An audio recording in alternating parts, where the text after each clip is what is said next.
Ano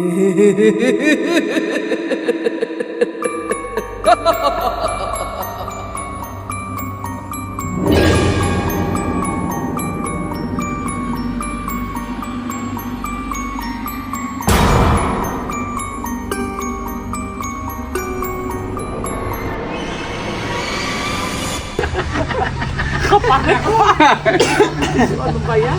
Nag-uundas na naman pala. Labasan na naman ng mga kwentong katakot-takot na yan. Kababalaghan. Sinabi mo pa! Ikaw na pala namamahala ng bahay ni Don Gustavo. Alam mo ba kwento ng bahay na yan? Alam mo ba na walang tumatagal dyan? Alam mo bang kung bakit ang mga tao dyan ay hindi nagtatagal? Kakaiba ang mga lumalabas na multo dyan. Hindi katulad ng iba na mga white lady. Ito ang totoo. Alam mo ba kinakatakutan yung bahay na yan? Nang dahil sa mga lumilitaw daw dyan, marami nagsipag-alisan. Magawa naman kayo ng mga kwento eh. Ay, nasa sa iyo. Kung gusto mong maniwala, bahala ka. Pero yan lang yung mga bali-balita. Ay, lubayan nyo yung kwentuhan na yan. Tumagay na lang tayo. Puro kayo katatakutan. Takaw sa alak, multo. Okay na ako. Lasing na ako. Iwanan ko muna kayo dyan. Aga-aga pa Okay yan. na. Sige, bahala ka. Basta tandaan mo yung sinabi namin sa'yo, yung mga lumilitaw dyan, ha? Pag nawala ka, alam na namin kung ano ang nangyari sa'yo. Kinain ka na ng daga o kaya ay ng ahas na malalaki. Okay, bahala kayo.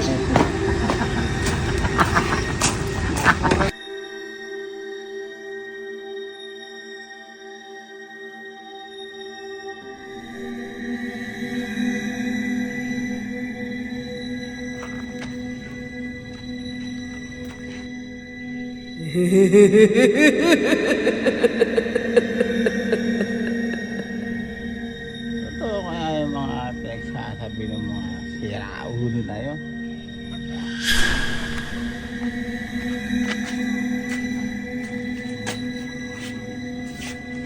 Papansinin ko yun, mga siraulo.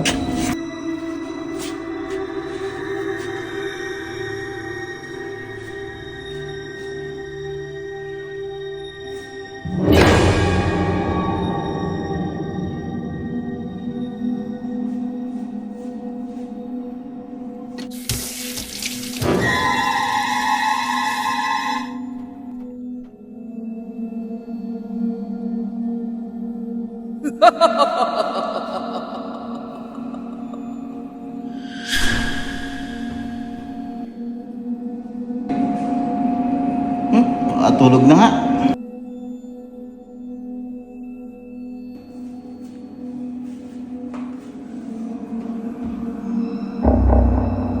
Ay, lasing na naman.